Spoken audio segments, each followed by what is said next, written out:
Hello guys, Tudor aici, cred că deja mă cunoașteți, scriu la Grind și la Cuibul cu Jocuri, alături de mine colegul de la Grind, Tudor, pe care o să-l numesc astăzi Codrin sau Cody. Ne aflăm astăzi într-un fel de test, avem un nou format, să zicem, un spin-off al podcastului Mare Grind, în care ne dorim să aducem în fața voastră diferiți developeri de jocuri care să ne aducă în tema dezvoltărilor și activităților. Astăzi alături de noi se află doi băieți super capabili, au avut legături cu firme mari din domeniul gamingului. Este vorba despre doi oameni care au decis în cele din urmă să-și facă propriul lor studio. Ravine Games se numește studioul. Cu permisiunea voastră o să trec în limba engleză. Guys, thank you for joining us. So I'm switching to English. Let's just kick this party and start everything going. I'll start with the first question. And this is basically a short presentation for each of you and your studio, of course, and maybe mention something a bit about your background in the gaming industry. That would be great. Thank you very much. Yeah, sure. First of all, thank you for having us. My name is Francesco. I have been in the game industry for 15 something years now, so I did my mileage a bit. I worked in both AAA and indie studios. Among the other experiences, I worked as a lead artist on the BAFTA-nominated game Last Day of June. I worked with Pasquale in CD Projekt Red on Cyberpunk 2077. I worked as a director on Beyond Good and Evil 2, and that game apparently still exists. So quite a few things. As my skills, I come from 3D environment artist. I moved on to technical art and then art direction. So right now, I'm a bit of a jack of all trades right now, with a focus on art and tech art, pretty much. And yeah, that's me in a nutshell. All right. As for me, hi, Pasquale here. Come from the south of Italy. Skill-wise, I'm the programmer on the team, so all the day looking at code, pretty much. But now I also do some narrative writing, which I like. In terms of where I've been in the game industry, well, pretty much everywhere, indie, AA, AAA, PC, console, mobile, VR, even crypto ones, only once. Yeah, very happy to be here, and yeah, that's me in a nutshell. I just wanted to ask a question, guys. I've looked over the Steam page, I read a bit about the game, but I want to hear the game in your words. I want you guys to describe it to me and to our listeners. What exactly is Rave? How would you present it in a short elevator pitch to get attention, for example?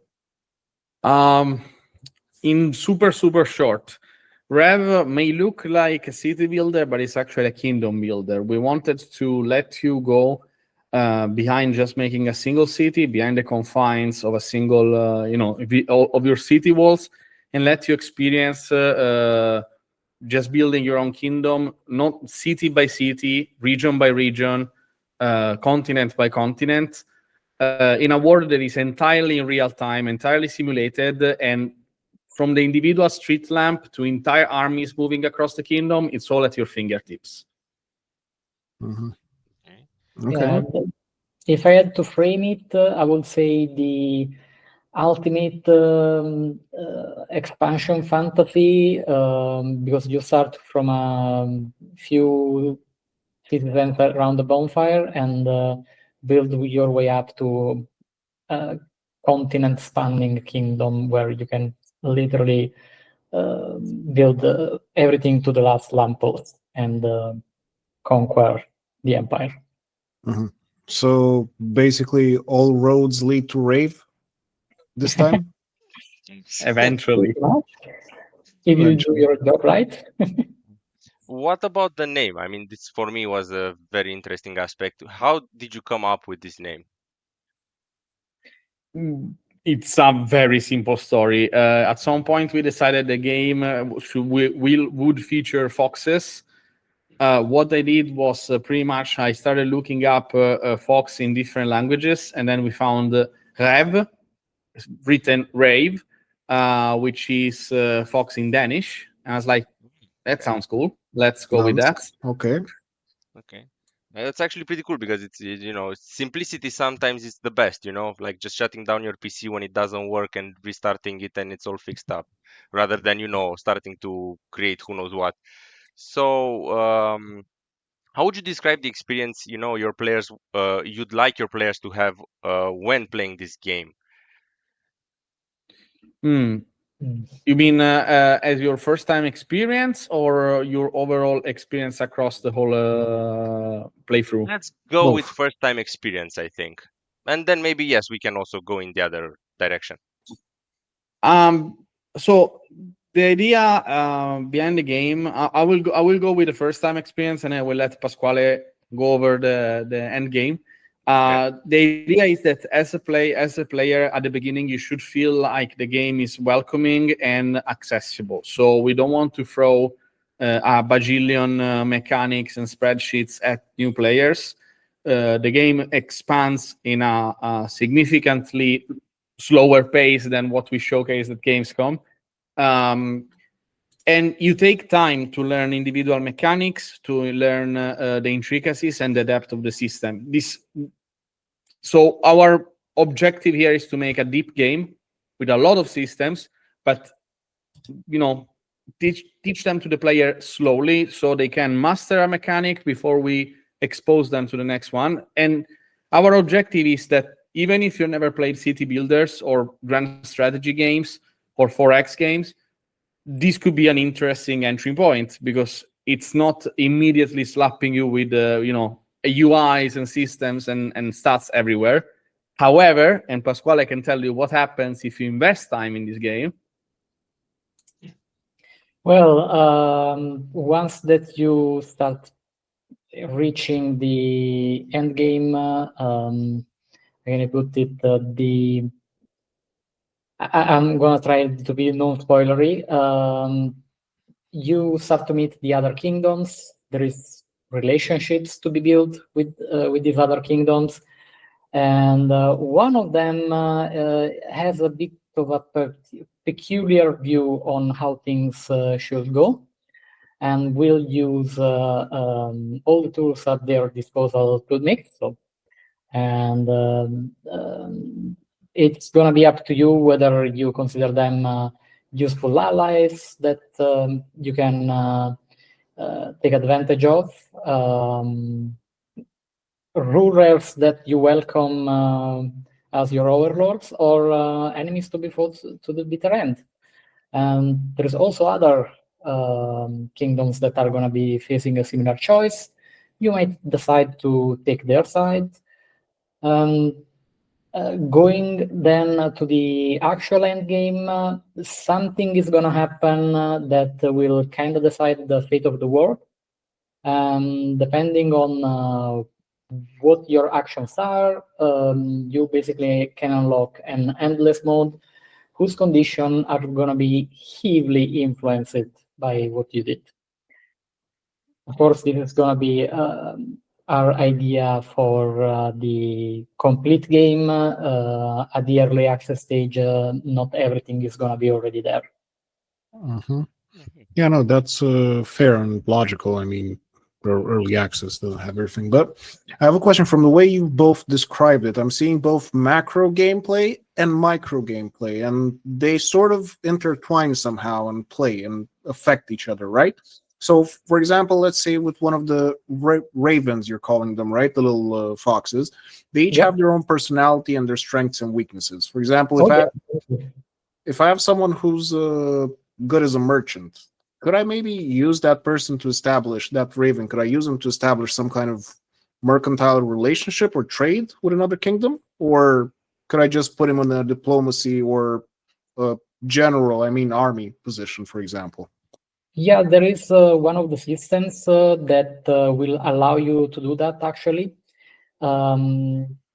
We call it the council mode.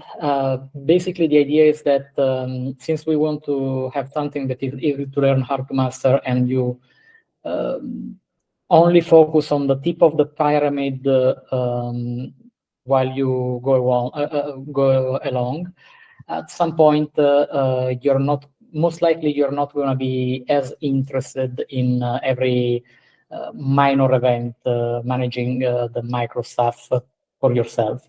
If that's the case, you will be able to use your citizens that are skilled in commerce, for example, as commerce advisors, and have them automate some of the trades, for example, that you might want to have with the other kingdoms. Establishing the relationship in the first place, well, that is something so high level that for the moment we are reserving to the player. Of course, our approach is that we are going to go into early access for a reason. So if we end up finding out that also that part could use some automation, we're going to be more than happy to allow the players to place one of their citizens in a decisional role also for that. Okay, so since we're talking about mechanics, I remember for a fact when we talked back at Gamescom 2025, you told me one specific aspect of the game that's a bit different from other similar ones was the no grid freedom building system. Could you tell us a bit more about that? Because I remember it being pretty cool. So the first prototype was actually using a tile system, but it wasn't really generating like you wouldn't be able to create interesting looking cities, and cities didn't look organic, no matter how we worked the assets. I give you an example. Anno is very good at trying to cover the fact that it's tile based, because the buildings really kind of try to break the grid. However, you can still tell it's a grid based game, and we didn't want to get that look. We felt it was too restricting, and it looked like literally any other city builder, because most of them are grid-based for obvious technical reasons, because we did not enjoy all of the issues that came from freeform. But one thing we realized that we could have let the player interact much more with the terrain, with elevations, and generally with the hand that you're dealt, because every map is generated procedurally. Yes, plateaus, rivers, canyons, even mountain passes and gaps that you could use to construct your city around. And the best way to capitalize on that was to let you just build completely freeform, and that's what we decided to do at the end. So yeah, that's why we decided to do it. It's been extremely challenging, to say the least, because freeform comes with a host of issues, pathfinding, making sure you can't, make some pretty crazy combinations of walls and roads and everything. Because with tiles, it's very easy to set rules. It's very easy to limit the player. Without that, it becomes significantly harder to keep track of things. But we decided it was worth the effort.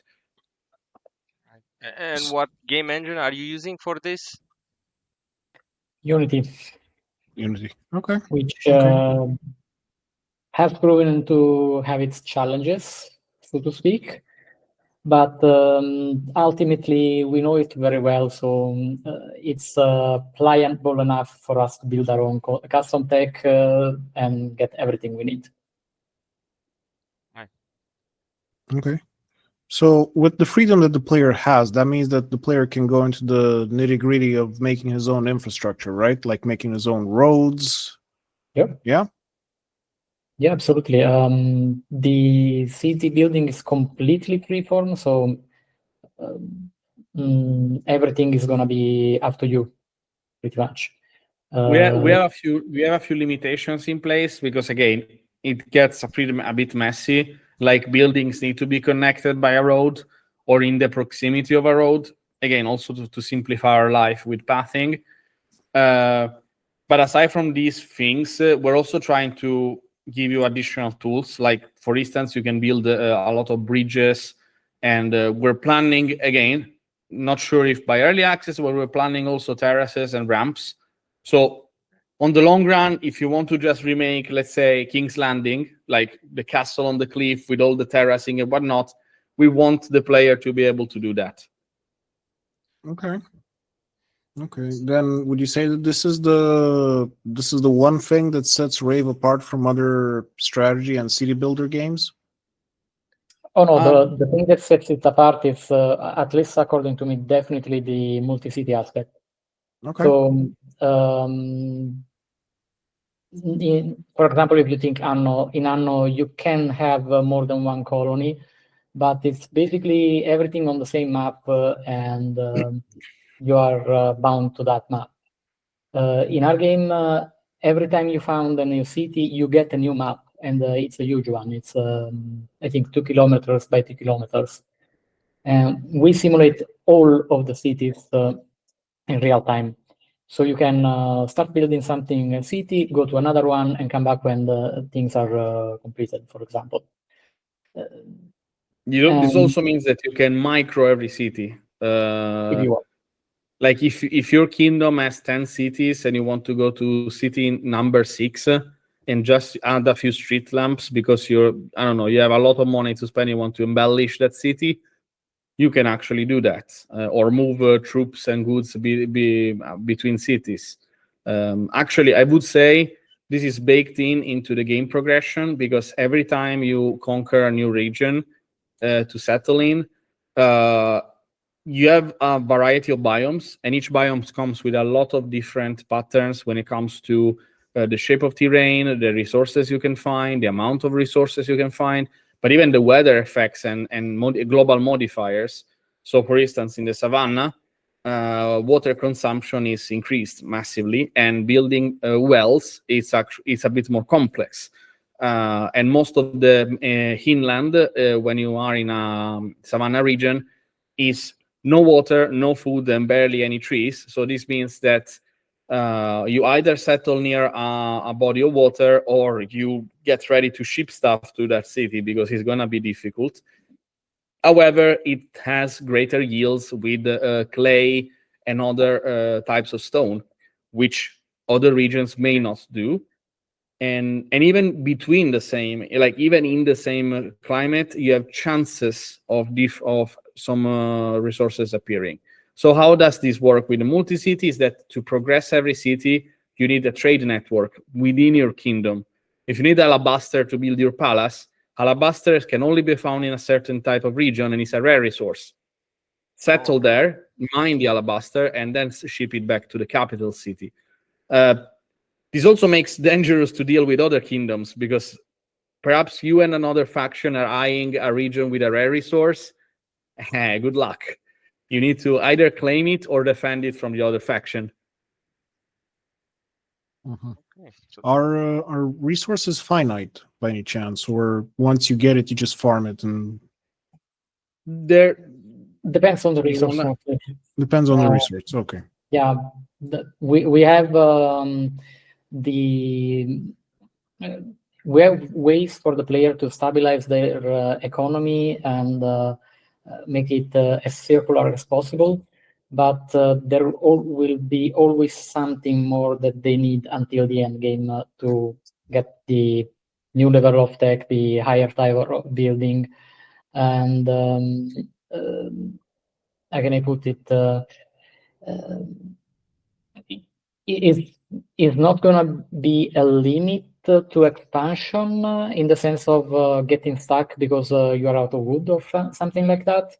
But at the same time, you will need to be mindful of what do you spend, how you spend it, and be on the lookout for things that you still need. So, Pasquale, you mentioned some challenges beforehand, and I was actually wondering what were some of the biggest or maybe the most complex challenges you faced so far in the development of the game? Where do we start? Well, the biggest challenges are actually not technical, but economical. We started development as a spare time project and then looked for funding from a publisher. So that brings in a whole lot of difficulties, having to work after your regular day of work, and also the difficulty of finding funding itself in the bloodbath that the game industry went through. That was not easy at all, but we were lucky, found a publisher that saw the potential in our prototype, and it wasn't easy. It took a long time, but we were luckily able to do that, also because we were still in a secure position ourselves. It's not like we were gonna lose our home if we didn't pay rent or something. So that helps. On the other hand, once that we actually got funded, well, now it's an entirely different world of difficulties with, for example, communication. Our game is, I can say, not exactly standard. It's not like we can just say a combination of genres and you understand it. There is a few very unique things, and right now we are still thinking how to better convey it in a way that makes sense and it's engaging. So plenty of struggle to be done also there. And lastly, since the game is, again, not exactly standard, also from the technical side, we are kind of going into uncharted territory sometimes. There is only a few games that I can think of that allow the player to live in such an expansive world that is simulated in real time. One that I know of, for example, is in a completely different genre, Dyson Sphere program. They have this factorio-like thing where you have multiple planets and you can just travel from one planet to another, and the other planets keep producing while you're away. So in a sense, it's a bit more limited than ours, because in our case, it's not just you set up a production pipeline and then that just goes on. Things can happen that are very involving, like on the scale of, oh yeah, the city just got invaded and it's self-destroyed now. We have plenty of things to react to that make it a challenge to keep the real-time everything premise of the game. Okay. No, wow, it actually sounds complex to start off with. The entire process, both technically and what the game does. I mean, both you with the publisher. I had a small question, because you mentioned now you're finding a city half destroyed, or entering the conquest. A small teaser or maybe Easter egg that you've introduced in the game. Is there any chance of meeting, for example, a nuclear Gandhi like people met in Civ? I actually brought this example up a few times. There is actually a game mode. So the game has 3 game modes. It's peaceful, standard, and epic. In peaceful mode, no one will attack you. So you will never have someone initiate hostility toward you. So you can relax and you can chill. You can just focus on your beautiful cities and kingdom. In standard mode, you will have regular diplomacy, and the epic mode will set everyone to nuclear Gandhi. So everyone and everything will be Australia mode, if you will, and out to kill you completely. And so there is going to be that, something like that, but it's actually going to be by design, super hostile, everyone declaring war. It's going to be very, very fun. So people that want a big challenge, they will get that, hopefully. The first one, Okay. the first option sounded so good for me, since I don't like a lot of aggression and stuff. But I know my colleague for sure, Cody, really likes the last option. I really wanted to ask you about your team and how big it is, because the game itself seems like it's one of those AAA games. So I was wondering. Yeah, maybe Um, this is the craziest part of it all. We are less than 10 people. Wow. Yeah. But less than 10, and it looks as good as it looks. Hard to believe, We're going to take the compliment, especially considering this is Unity and it's not doing us any favors. It really helps that me and Pasquale have a lot of experience on the technical side, because this is making our life significantly easier when it comes to tools and technology, and even just ways to make the game look better.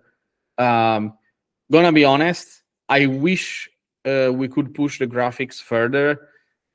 It's, to be completely fair, optimizing this game with the amount of units and buildings, it's not easy, and we lack some of the super cool tech that Unreal has by default.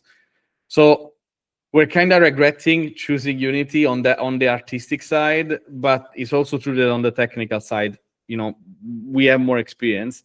But the tools really are helping us out. Our designer doesn't need to wait for us to code anything, or to, most of the time, is going to just open the tools and the editors, and he has everything visually presented at his fingertips, which is, by the way, something that a lot of indie developers overlook. When you're making a game, you should also make the tools to make your game, and not just rely on the built-in stuff. Because without the proper tools, your work becomes exponentially slower, especially to get the tedium out and the repetitive tasks out of the way. Retroactively speaking, would you still go the same way, engine-wise, or would you choose something else? I'm really curious. Unreal. I would personally, if I had like a magic time stop clock, I would stop the time now and spend the next 6 months and just redo it in Unreal. It would actually be so much faster to get here. So like, Personally. Unreal 5 or 4? No, Unreal 5. Unreal 5. But even stuff like Lumen, you can make pretty big cities. You can have easily 5 or 100 or more citizens roaming around, and the cities can get very vast. And with elevation in altitude, you also get some height fog. And so imagine what we did, but with Lumen and real-time GI and pretty cool, sharp shadows that are performant. It would actually look significantly better right out of the box, just translating it, not even making any additional, fancy technology. It would immediately look better, but again, it is what it is. In all honesty, and I'm telling this from my side, it looks really nice. I mean, looking at pictures on Steam of it and what else you've posted on the PR site, a lot of the design actually reminds me of Germany or Gaelic villages. So like it's cool. It's nice. It kind of has that feel. And while I'm on that topic, I actually wanted to ask you guys, what exactly was the visual inspiration for both the foxes and the city? Well, the foxes are so we started with the idea of making something a bit more Ghibli style. So try to avoid. Our reasoning here was that if we went there straight up doing a gritty medieval game or a realistic game, we would have had some pretty fierce competition from the get-go. So we decided to try something else, and we tried this Ghibli style art style. And originally, we wanted to just make something a la Ni no Kuni in terms of cel-shaded characters, and that was it. But then we said, why should we, let's try, anthropomorphic animals. So we took as a reference Robin Hood and Armello. So Disney's Robin Hood and Armello as references. Like, yeah, these designs are pretty cool. Let's try that. And actually, for the architecture, we're trying to go really Mediterranean in certain things. Like at some point, your city evolves to have a lot of terracotta roof and white plaster with, rounded arches. Like, we're trying to steer away from the usual timbered houses. Like there's some cottages and stuff, but as you progress, oddly enough, one reference that we had for the end game was actually the Kingdom of Rosas from Wish. Like, that was a pretty mid movie, but the art, like, I really like the architectural style of the Kingdom of Rosas. So I was like, yeah, that sounds good. That's, and actually Gondor, the architecture from Gondor, it's where we want to get, like, end game looking cities should have this Gondor-esque feeling to it, as it's a mix of Romanesque and Byzantine. So a lot of Southern European influences in the architecture, without getting too technical, of course, hopefully. It shouldn't really surprise us because, you're Italian people, so always looking at the beautiful side of things, What about your team, as in, how do you manage to balance out work moments with, the other less, more chill parts of life, going shopping, doing these things, the usual stuff? Well, it's a personal matter. I mean, how can I say? The team, we never asked anybody for overtime. Of course, it's a passion, and I find myself Googling some obscure technical topic 3 o'clock in the morning because I'm a crazy guy. But aside from that, if I have to compare my experiences, the development pace is not even that close-knit. I mean, we were in Cyberpunk. Yes. Not gonna add anything other than we were there. So right now it's chill. We have time for friends and family, playing games. So it's not a big deal. So no crunch time with you? No. Okay. Do you guys have like? Sorry, please. No, I just wanted to say, like, there's some times that we do overtime between me and Pasquale, but we try to avoid it, and of course, it's not our default option. We don't plan around the idea of crunching. I would say the difference is that when we do overtime right now, it's not because someone looked at a spreadsheet and said, it's crunching time, but because we want to put the extra love into what we want to do. So yes, there are times, for instance, preparing the Gamescom demo, we did quite a lot of overtime because we wanted to present to people the most polished experience possible, because we really cared about it. There's a huge difference, like, mentally speaking, there's a huge difference here. And also, I mean, while me and Pasquale are the owners of the studio, so it's our baby, so to speak. We will never ask such a thing of our studio collaborators, because it's simply not fair to ask them of that. Sorry for the small tangent, but it's important because, again, few people may say, but no crunch at all, it's the holy gospel. Like, you can decide to put extra effort in something. It's not a sign of failure, it's a sign that you care if it's something that you want to do. If you're coerced into doing, it's another matter entirely. I can actually relate to that. My wife always asks me, are you done writing for the magazine? And I was like, no, I want to write 2 more articles because I actually like it. This is my free time, so I can definitely relate to that. And I can also confirm that the demo was a success, at least for me, because I played it at Gamescom and it really looked very polished. So congratulations on that as well. Thank you. I had a small question. one of those, sorry. If I can No, double down. please, yeah. Please go ahead. It's also one of those situations where you find yourself in bed, wide awake, thinking, but if I do that, then we can get this better time. And so I might as well be on the keyboard. Yes, this makes sense. On the other end, from the managerial side of things, this is a pet peeve of mine. Crunch is actually negative productivity in time 2 weeks. So people just get tired, they make more mistakes, and then you waste even more time debugging. If you plan for it, you're just not exactly the smartest planner on the world.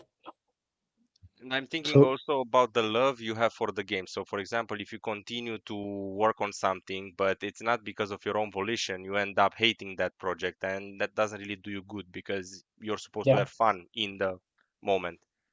Sorry, Cody. Yeah, no, nothing to add there. No, I actually wanted to ask exactly what's the company culture? Do you have something like, for example, Kojima has with his employees and collaborators that, they have a little notepad and they each write a couple of ideas each week? Or do you have like movie nights trying to get some more ideas on what to do? Pizza night for sure. So there's this is two different answers here. So when it comes to work culture, what we can realistically do right now is just to be chill about the workplace, to not put undue pressure on people, and we're trying to foster a place where people are not afraid of saying, I need more time, or I messed up, or I need to redo the task, because it's fine. And frankly, it's better than people pointing finger. No, he did that. No, he did that, because everybody's fearing, the hatchet. We're trying to give everyone the tool, and this is something we're trying to encourage, to give each other the tools to do the job as best as they can. Which also means we're trying to encourage the people to play. I would say this is one of the few things that I miss about working in an actual physical office, is that it was easier to foster communication between the people rather than on a Discord server or Teams or whatever. And in terms of studio, we don't have much planned in terms of company parties and stuff like that yet, because we just want to get through with the first game and become a stable and self-sustaining studio. After that, there's going to be definitely an improvement on that. We want to expand on that and make everyone feel part of something greater. That said, before we speak with anyone that wishes to join us, we speak in length about the authorial plans of the company. So where the company is headed, what do we aim for, what are our ambition? And of course, if people share our ambition and we can all work toward the same goal, it's a plus for us. What we tell everyone and what we want to do is that our idols, our reference points are studios like Supergiant Games, or more recently Sandfall Interactive, studios that just make games that they love doing and they love playing. They put a lot of love and work into their craft, but they do them in a way they're not too niche. Like they're still able, like they still can be consumed by a mass audience. So they're not too either difficult or hermetic. And most of all, we want to do authentic single-player experiences. We really don't care for multiplayer games. We may consider co-op in future projects, but the point is, definitely we don't want to make game as a service or always online stuff, because Other people can do it better. It's much more expensive to make, and it's not what we want to do. And so far, people seem pretty happy with our vision. And what about the partnership with V Publishing? I'm really curious as to how that happened, as in how did you establish contact? Well, that was a long time coming type of development. it took a while. Yeah, I can. Oh, go. Sorry. No, yeah, the specifically with the publishing, actually, I got very early on. I don't think even Pasquale was at with me on the team at that point. I was pitching the game around, still on my own, and I got contacted, and we had a chat, and then we moved on from there. Here is one advice for indie developers that want to get a publisher: prepare to spend a lot of time on searching for a publisher, but also on defining the terms of a publishing agreement, because people think that once they get an offer on the table, bam, you sign and that's it. There's a lot of red tape to do. And again, I'm not saying this as a criticism to anyone. It's literally how it is with every publisher, and it's and remember always to try to treat your studio not as simply a group of people that want to make game, but as a business. There's a moment to be a game developer and a moment to be a businessman. When you're dealing with contracts, money, terms of an agreement, etc., you're a businessman. You're not a developer. Your passion needs to be put aside, and you need to really evaluate what you're doing. And again, not to say, in this case, I would say that V Publishing has been extremely generous with us. So we're very grateful of our partnership. But there are instances where you may end up signing stuff that it's not the best for you, because everyone is rightfully looking for, after themselves, and no one here is running a charity. So everyone wants to get something for their services. But yeah, we have seen terrible contracts before landing the ones that we landed. Let's put it this way. There are sharks out there, and they will eat you alive if they can. Yes. So read the fine print and negotiate hard. It's actually something you can do. That's my advice to newbies and indies. Actually, great advice. Best free advice I can give as a lawyer is always read the fine print. Always. And never ever assume that just because you think something sounds okay is actually okay in writing. But going a bit back, you guys did mention, Francesco mentioned the fact that you have to think about it as a business, because it is a business, and business has a lot of sides to it. So I'm curious now regarding Rave and your project and the studio. How exactly do you define success personally as a creative, and then how do you define success as a business for this project? That's a pretty complex question. If you don't mind, Pasquale, I will start, then you can build up on that. So let's start with the creative, because the creative part is very difficult, and I've seen a lot of people with a lot of passion that they kind of get lost in their own passions, and they stop looking at the bigger picture. So first of all, don't fall in love with your ideas.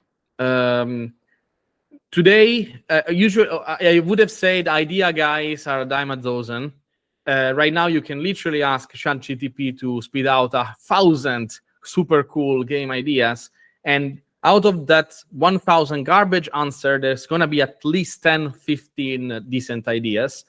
So ideas themselves are even more worthless than they used to be. Your game is not the next big thing.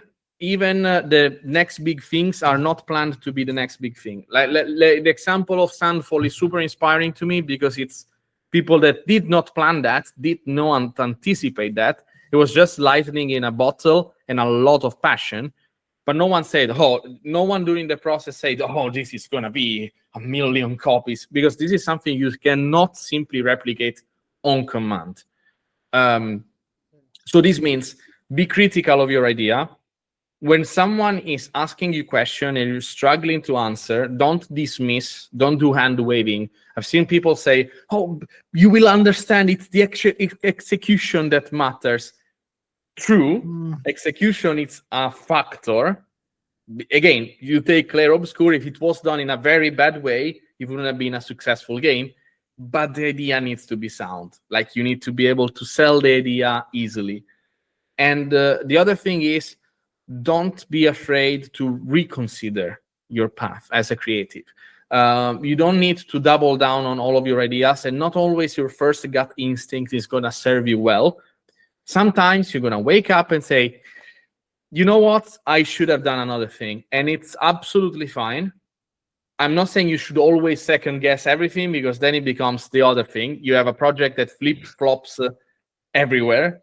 You need to strike the balance there, but both come from a fact that your creative passion and drive and your artistic intent is a tool, and it's not a definition of your ego. Your worth is not measured by how cool your ideas are. Our worth is measured by how are you. I mean, our worth is defined by other things, but your worth as a developer, as a creative, is how well you can follow up on your idea. And following up also means iteration. And no game was amazing first draft. Again, even Clair Obscur, the first prototype was not as brilliant as the final game, and that's perfectly fine. They made it good. They made a masterpiece eventually. But the same goes for Hades.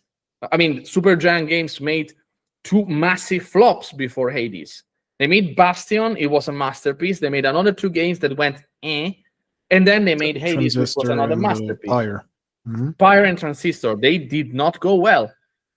That's fine. That's absolutely, there's no shame in that, and that was part of their journey. And so every inspired developer needs to learn from not only the success and try to replicate it, but learn also when it's acceptable to fail and to get it wrong.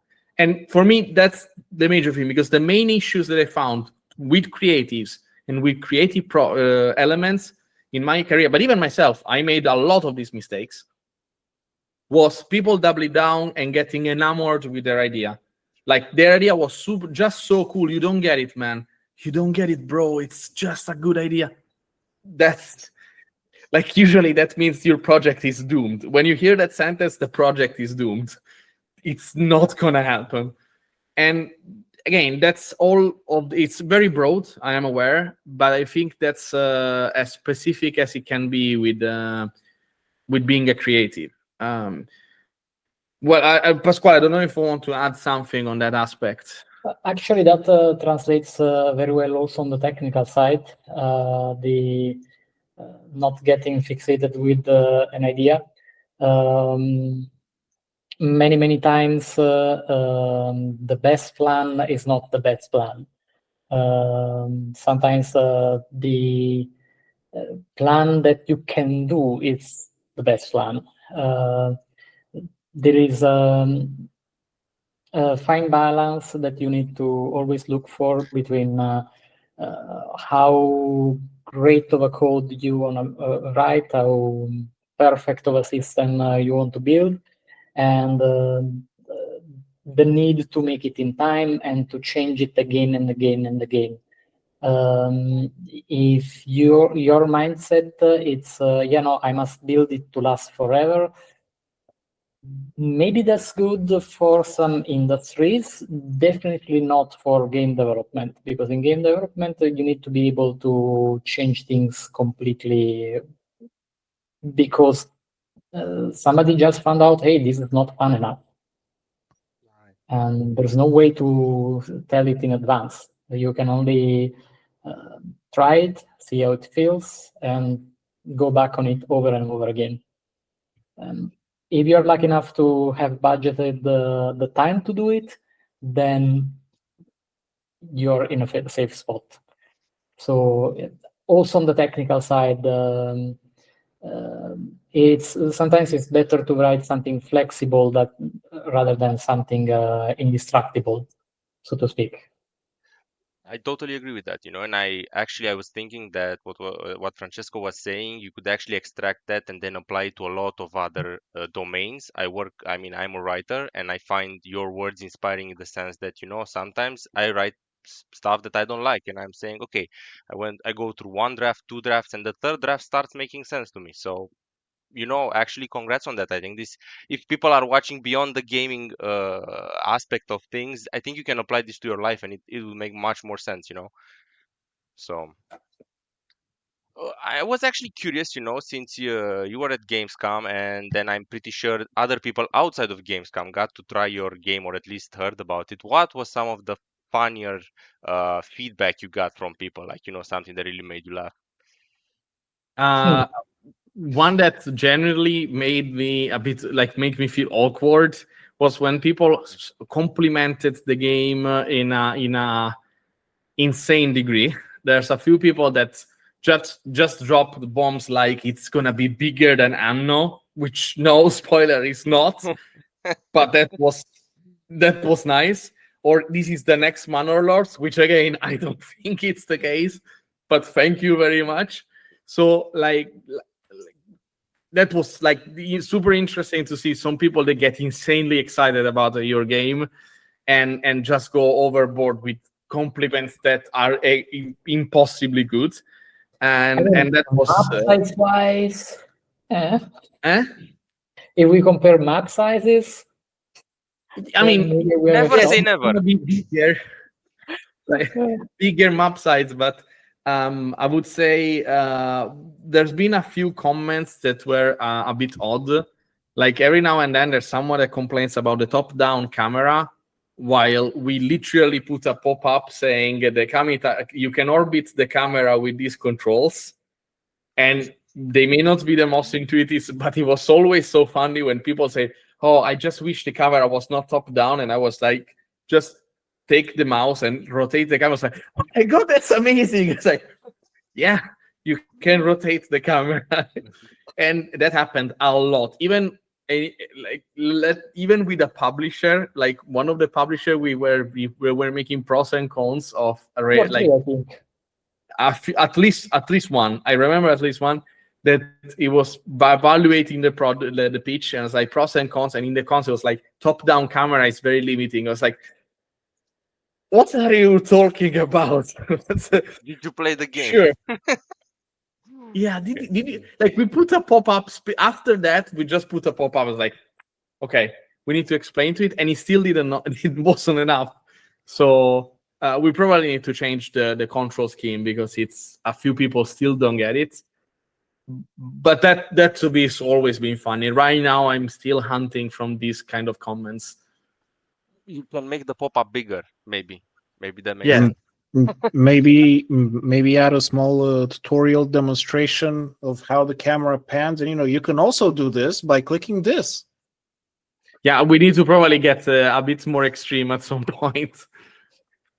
Hey, I mean, before cars in their manuals used to have actual instruction on how to change the motor, and now you have a warning telling you not to drink the damn fluid. So yeah, true. Society is not going in the technical direction that we'd like it to go. So I think the world is changing, and it's superficial. So yeah, but I think they're funny. Yeah.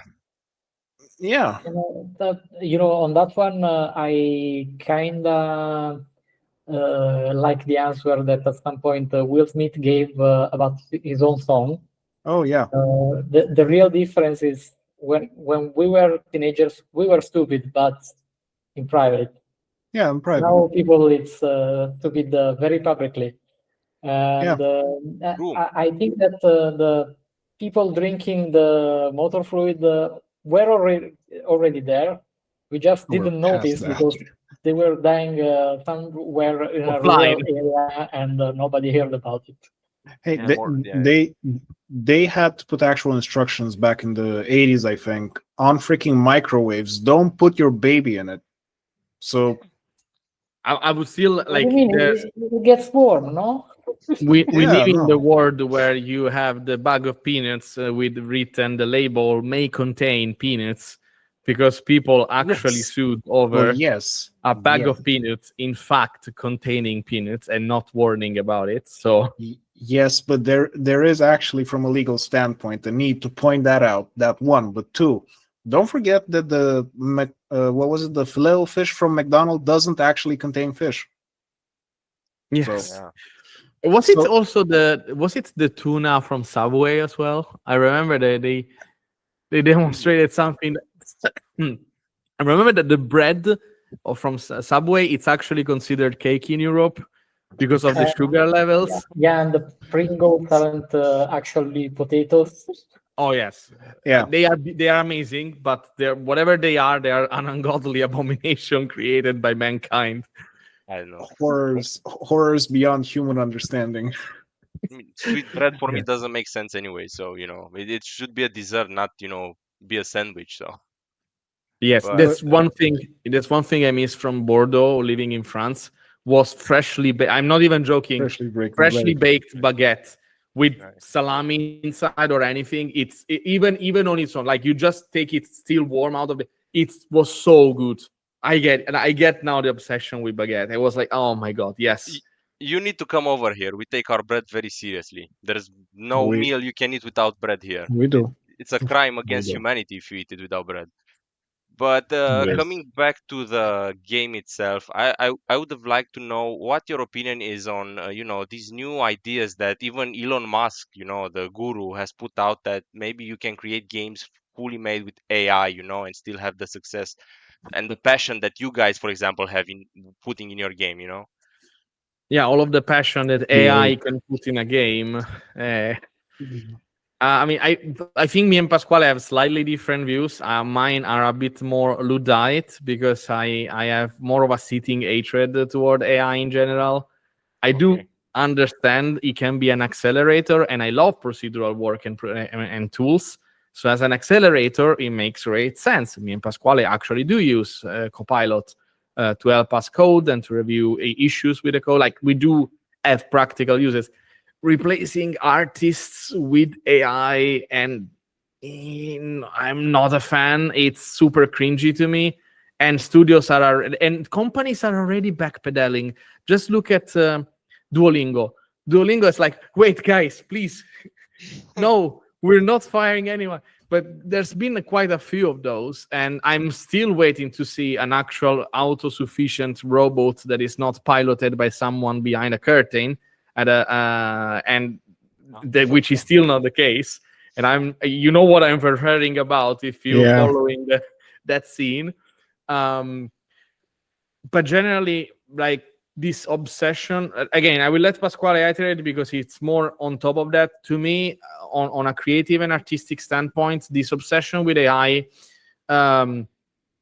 it's the same reason why people were crunching to death, to take out the human factor from the equation of not making a product, an art product out of passion, but to try to squeeze money and just farm your customer for content. But my point there being, if anyone can write something on AI and get a Pixar movie out of it, then why should I go to the theaters and just watch and pay a ticket for a Pixar movie? And if I just copy the premise and the story of a Pixar movie and I write it into my magic AI that can make an entire movie at Pixar quality, and it makes something that is kind of the same thing but slightly different, am I actually pirating by copy pasting the text and putting the script and putting it into an AI?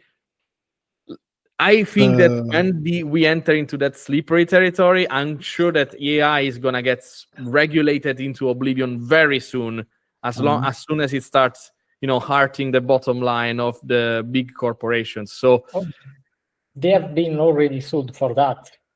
Oh no, but you can still skirt a lot of things. Sora AI, yeah.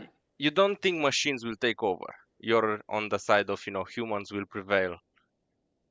look, if an AI can replicate the thought process of Hideo Kojima, my worry is that they actually made Skynet at that point. So the worry that my job is gonna be taken by AI version of Hideo Kojima is gonna be like priority-wise below the fact that the machine is about to take over for realsies. So Okay. That I makes would sense. not go there, to be honest. I would not have someone that has fully sentient with a brain that is billion times more efficient than mine, because we would be at their absolute mercy. So, not a fan.